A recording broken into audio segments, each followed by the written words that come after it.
மக்கள் தொகை கணக்கெடுப்பு நடத்துவது தொடர்பான அறிவிப்பை வெளியிட்டிருக்கிறது மத்திய அரசு. அதில் எங்குமே தொகுதி மறுவரைவு குறித்து எதுவும் தெரிவிக்கப்படாத நிலையில் திடீரென தொகுதி மறுவரைவு செய்யப்பட உள்ளதாக கூறி ஏதேதோ உளறியிருக்கிறார் முதல்வர் ஸ்டாலின். அதே நேரம் இதற்கு தகுந்த பதிலடியை தந்து ஒருவேளை தமிழகத்தின் உரிமை பறிக்கப்படுமேயானால் முதலில் எழும் எதிர்ப்பு குரல் தன்னுடையதாகத்தான் இருக்கும் என்று கர்ஜித்திருக்கிறார் எதிர்க்கட்சித் தலைவர் எடப்பாடி பழனிசாமி. டில்லிக்கு பயணித்த அதிமுக பொதுச் செயலாளரும் சட்டமன்ற எதிர்க்கட்சி தலைவருமான எடப்பாடி பழனிசாமி தொகுதி மறுசீரமைப்பு எப்போது நடந்தாலும் அதில் தமிழ்நாட்டின் உரிமைகள் பாதிக்கப்படக்கூடாது என்பதை மத்திய உள்துறை அமைச்சர் அமித்ஷாவிடம் வலியுறுத்தியிருக்கிறார். அது தொடர்பாக சந்திப்பு நடந்த மறுநாள் செய்தியாளர் சந்திப்பிலும் அவர் அதை உறுதியுடன் தெரிவித்திருந்தார். அப்படி இருக்க தொகுதி மறுவரைவு குறித்த அறிவிப்பே வராத சூழலில் திடீரென மக்கள் தொகை கணக்கெடுப்பு நடத்துவதே தொகுதி மறுவரைவு செய்யத்தான் என்று கூறியுள்ளார் முதல்வர் ஸ்டாலின். திமுக ஆட்சியில் இருந்தபோது 2009 கூடத்தான் தொகுதி மறுவரைவு நடந்தது. பல சட்டமன்ற தொகுதிகள் ஒன்றாக இணைக்கப்பட்டன, பிரிக்கப்பட்டன. நாடாளுமன்ற தொகுதிகள் காணாமல் போயின.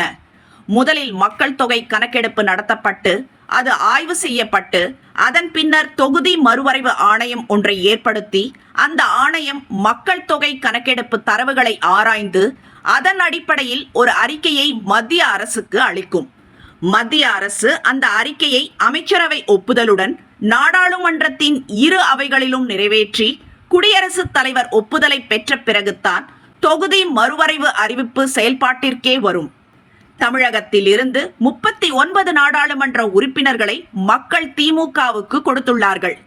39 எம்பிக்களும் நாடாளுமன்றத்தில் பஜ்ஜி போண்டா சாப்பிடுகிறார்களே தவிர எதிர்ப்பு தெரிவித்ததாக எந்த செய்தியும் வெளிவரவில்லை.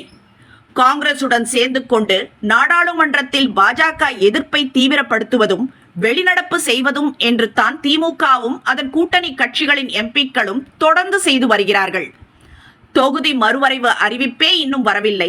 அதற்குள்ளாக ஏன் முதல்வர் ஸ்டாலின் புலம்புகிறார் என்பதை கேட்கும் வகையில்தான் இன்னும் வராத ஒன்றை புலி வருது என்று பூச்சாண்டி காட்டும் வேலையைத்தான் ஸ்டாலின் தொடர்ந்து செய்கிறார் என்று கடுமையாக விமர்சித்திருக்கிறார் எதிர்க்கட்சி தலைவர் எடப்பாடி பழனிசாமி. தமிழகத்தில் நாள்தோறும் சட்ட ஒழுங்கு பிரச்சனைகள், பெண்களுக்கு எதிரான குற்றங்கள், ஜாதிய படுகொலைகள் நடந்து கொண்டே இருக்கின்றன. ஊடகங்கள் இவற்றை ஒருபோதும் விவாதிக்கவே கூடாது. விவாதித்தால் திமுகவின் கிளை கழகமாக இன்று மாறி நிற்கும் டிஐபிஆர் மூலம் ஊடகங்களை மிரட்டலாம் என்கிற எண்ணத்தில் தங்கள் தவறுகளை மறைக்க ஏதேதோ காரணம் தேடிக்கொண்டிருக்கிறார் முதல்வர் ஸ்டாலின். இல்லாத ஊருக்கு வழி தேடி செல்லும் ஸ்டாலினுக்கு 2026 மக்கள் சரியான பாதையை காட்டுவார்கள் என நம்புவோம்.